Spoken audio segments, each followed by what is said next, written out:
Baiklah, assalamualaikum warahmatullahi wabarakatuh. Selamat pagi Bapak Ibu.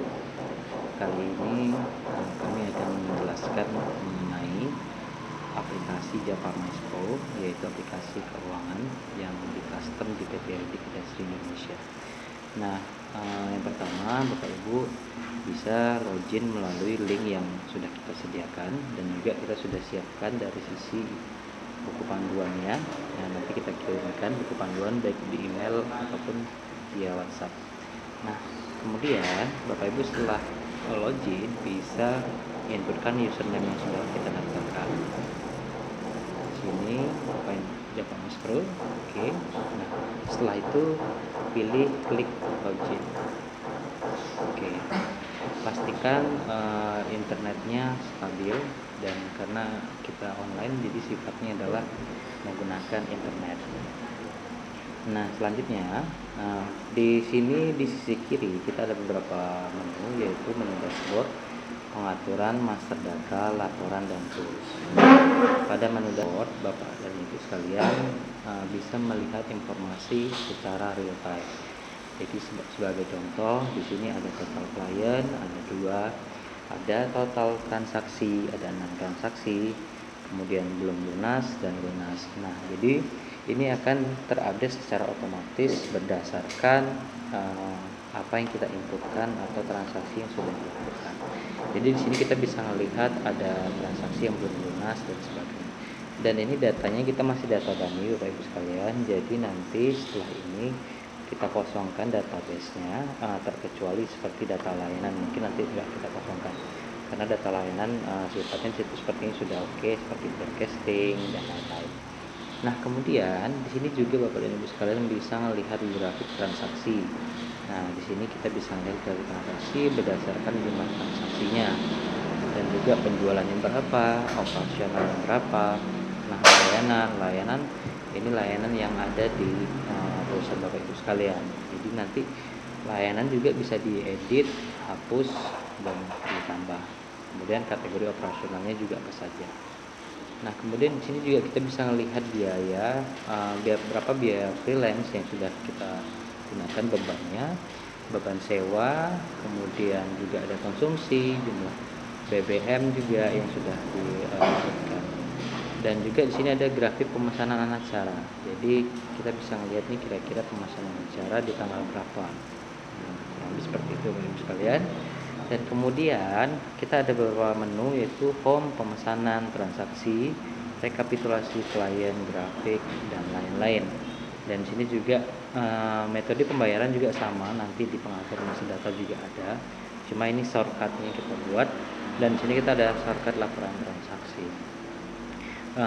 Sebelumnya Bapak Ibu sekalian, ini akan kita bagi dalam beberapa video. Yang pertama mengenai dari informasi secara umum dashboardnya, kemudian mengenai cara menginputkan datanya, dan lain-lain. Jadi ada beberapa video akan kita buat.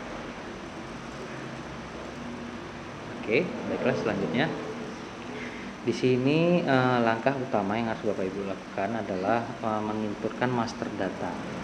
Nah, jadi master data itu apa? Master data itu sekumpulan untuk menginputkan data yang berkaitan dengan sistem tersebut, seperti itu. Jadi, dan kita juga sudah buatkan buku panduannya, bisa dibaca dan bisa dilihat juga nanti. Nah, master data di sini kita ada data klien. Jadi Bapak dan Ibu sekalian bisa inputkan klien tetapnya dulu, misalkan ada klien bisa lakukan di sini, atau mau inputkan kliennya saat melakukan pemesanan. Di sini juga bisa ada tombol baru. Jadi praktis seperti itu ya. Mau langsung sini boleh, ataupun mau masukkan di master data boleh. Jadi sebagai contoh sini ada 2 klien ya, dan 2 klien, dan ini hanya tes saja. Caranya bagaimana? Klik tombol tambah data, kemudian inputkan namanya, kategori kliennya apa, perorangan atau perusahaan, seperti itu. Kemudian alamatnya di mana, nomor telepon, email, dan lain. Misalkan tidak ada nomor telepon atau email, ini sebenarnya bisa disesuaikan saja. Contoh sini admin, seperti itu, atau admin Java Maestro. Ini hanya untuk data kita atau data internalnya saja. Kemudian kita cek kembali ada data layanan. Nah, ini yang saya sampaikan tadi. Sepertinya layanannya ada beberapa, ini ada sekitar 14. Nah, jadi misalkan Bapak Ibu sekalian ada layanan lainnya bisa ditambahkan di sini. Caranya sangat mudah. Silahkan klik tombol tambah data, kemudian inputkan nama layanannya, proses simpan data. Nah, nanti layanan akan masuk ke sini gitu. Jadi ini harus diisi dulu, karena sebelum melakukan pemesanan ini kita sudah harus terisi karena nanti akan terintegrasi. Nah, selanjutnya ada data operasional umum. Oke, nah di sini operasional umum Bapak Ibu sekalian ini tidak termasuk dalam transaksi atau kegiatan operasional layanan Bapak Ibu sekalian. Jadi ini adalah operasional umum, bisa dikatakan hanya pencatatan biasa berkaitan dengan kegiatan di perusahaan Bapak Ibu. Misalkan kita beri contoh sini, masukin tambah data, hari, kemudian kategorinya ada gaji, pembayaran listrik, pembayaran air, dan keamanan, dan lain-lain. Nah, jumlahnya berapa nanti diinputkan, maka datanya akan masuk di sini seperti itu. Dan selanjutnya ada data transaksi. Oke, nah ini data transaksi nanti sebenarnya sama juga di menu ini seperti itu. Kemudian untuk pengaturan, nah pengaturan Bapak Ibu sekalian bisa kita lihat dulu. Di sini ada data admin. Nah, seperti yang disampaikan di awal, ada 2 hak akses, admin dan pimpinan. Namun waktu lalu juga pimpinan bisa dikatakan hak aksesnya sama. Jadi sebenarnya kita cukup username aja seperti itu. Oke, sambil saya lihat sebentar ya. Oke. Nah, selanjutnya admin di sini ada 3. Ada 2 ya, ada 2 pimpinan 1 seperti itu. Nah, pastikan username ini jangan ada yang dihapus secara keseluruhan. Pastikan username ini semuanya jangan terhapus. Kenapa? Misalkan pun nanti terhapus Bapak dan Ibu sekalian tidak bisa login. Jadi kita sudah kasihkan nanti password defaultnya, silahkan Bapak Ibu sekalian di update atau diubah passwordnya atau dibuat password baru. Tapi namun pastikan jangan ada semuanya ini kosong. Kalau semuanya ini kosong, terhapus, Bapak dan Ibu sekalian tidak bisa login. Nah, caranya sangat mudah, silahkan tambah data, namanya adminnya siapa di sana, username-nya apa, password, kemudian pilih hak aksesnya admin, baru proses simpan. Nah, pastikan nanti setelah aplikasi ini diterima, silahkan diganti passwordnya yang default yang kita kirimkan, karena sepenuhnya nanti aplikasi ini diakses oleh Bapak dan Ibu sekalian.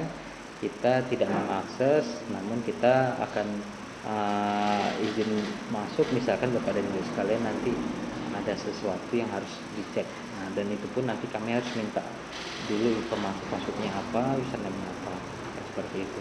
Karena ini nanti terintegrasi ke database, dan pastikan username passwordnya nanti diubah dan jangan ada yang dihapus dari keseluruhan. Itu saja, mau 1, 2 boleh. Ini yang defaultnya yang pertama, yang kedua ini admin yang kedua, nanti boleh dihapus. Nanti yang ini juga boleh dihapus, silakan seperti contoh. Tapi jangan semuanya dihapus. Kalau dihapus semuanya nanti Bapak dan Ibu nggak bisa login, termasuk juga dari tim developer kami. Selanjutnya ada data kategori klien. Nah, itu tadi. Kira-kira klien kita ini ada kategorinya apa saja.